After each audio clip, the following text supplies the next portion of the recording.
So you just downloaded Jedi Outcast, but the game is kind of running a little funky on your PC. Well, today's modding guide is going to help you out. My name is Kelphelp and welcome to an ultimate modding guide series, a guide helping siphon through the best mods on the internet to give you an even better gaming experience. And today we're going to be looking at Jedi Outcast, how to get the best mods out of Jedi Outcast, and how to play it properly on your PC. We're going to start with three categories today. The first one being essential improvements. What are the improvements that are absolutely necessary for Jedi Outcast to run perfectly? The first one, absolutely, you got to ask yourself, am I running a physical or am I running a Steam version of the game? And that's going to be inherently the question because you need to install patch 1.04. Now this actually just updates things a little bit more. You do need to remember that some versions will be absolutely necessary in order to run. For example, if you want to play multiplayer a little bit more, I've been seeing people play on 1.02 in comparison to 1.04. You can check out this link down below in order to see the current servers that are running as of this day. The second essential improvement we're going to do today is to skip the intro. A lot of people might not like to look at the intro, so if you want to skip the whole Ravensoft and you just want to get into the game, you put this mod, you're good to go. All right, the last essential improvement is going to be the high quality loading screens. If you guys don't know, this game kind of runs its loading screens at like what, 44 by 244. It's pretty minuscule. But what's nice is that the creator took higher resolution shots of the game, and I think they're by 1024 by 1024. You can see them down in the link below. But it's great because you don't have that blurry mess that you see when you're loading up a game. It's something that I've always hated. It just looks horrible, but you know, now it kind of refines things, makes it look a little better. All right, so now we're gonna go into more general game mods, and this is an extremely important one. If anything, I think it's absolutely necessary, and it is called, oh yeah, Jedi Expanded Menu. Thank you so much, my phone. This mod does everything, and by everything, I mean absolutely everything.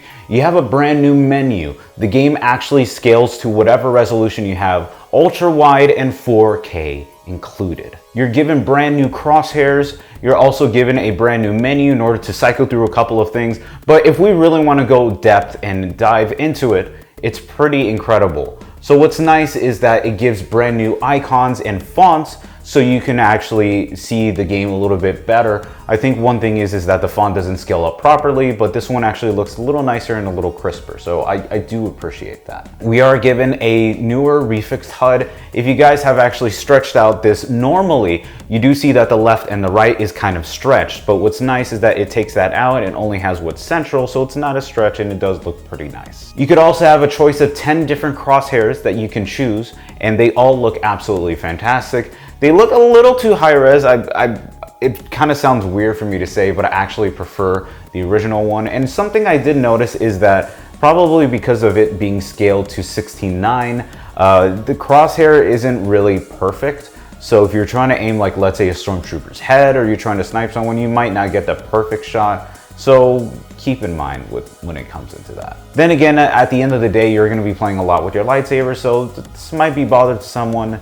This might not. And my absolute favorite part of this mod is that you have an absolute new menu. You press the tab button and it allows you to select 4 different menus. The first one is going to be the camera. It allows you to select a different FOV or different camera positions. You can tweak it legitimately however you want. But of course, I like to scale it to my monitor, which is an ultra wide by 2560 by 1080, so it scales perfectly, and it's honestly something I've loved so much. You also have an absolute level select, so if you go into custom game and you can select exactly the level that you need to. It's absolutely fantastic. So you don't need to go into the debug menu and just enter everything. You have everything at your fingertips. I think this is one of my favorite ones too. You also have an unlock of dismemberment. So if you want to just go to a stormtrooper, chop them off, which is kind of funny when you have this game kind of like maxed out. It's absolutely fantastic. And there are so many more that I could really go into. Like if you really wanted to like go into this, I could probably make an entire video on this mod itself, but long story short, the links will be down below if you want to install it. And finally, we have 2 graphical mods, which you can use them together if you want to, but I actually prefer this one over the other one. And this one is going to be the Jedi Upscale by FIM.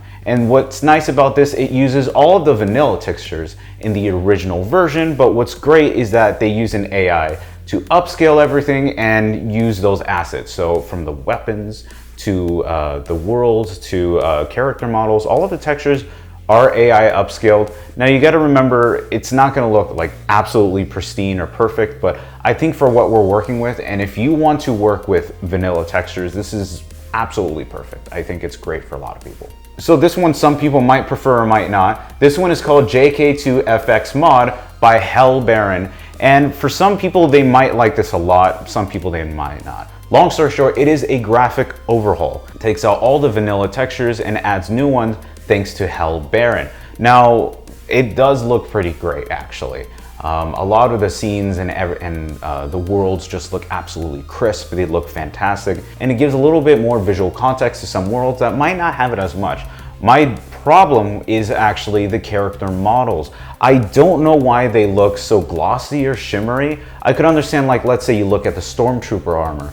That looks very nice and glossy because the armor is naturally that. But when you're going into the levels and you see like this absolute glossy Kyle Katarn, it kind of takes me out of it just a little bit. I don't know, it's just a little bit odd. But then again, this entire modding guide can be a very subjective thing, so your mileage will vary on that. And there we go. Those are the essential mods that you need in order to run Jedi Outcast. Now the thing is, some people might or might not like this list, and I didn't want to include multiplayer ones because there are so many character models, but these are just mostly the essential ones you need in order to get the best out of Jedi Outcast. Thank you guys so much for watching the channel, and if you guys like the new set, please let me know. This is actually the first time I've been using this, so I'm gonna make improvements as time goes by, especially with lighting and stuff like that, so let me know. I also want to say thank you to these people on my left for supporting the channel and doing everything they can to really do so, because of you guys, we're able to get all of this. And if you want to see more content, you can see it on my left, your right. Thank you guys. I'll see you very soon.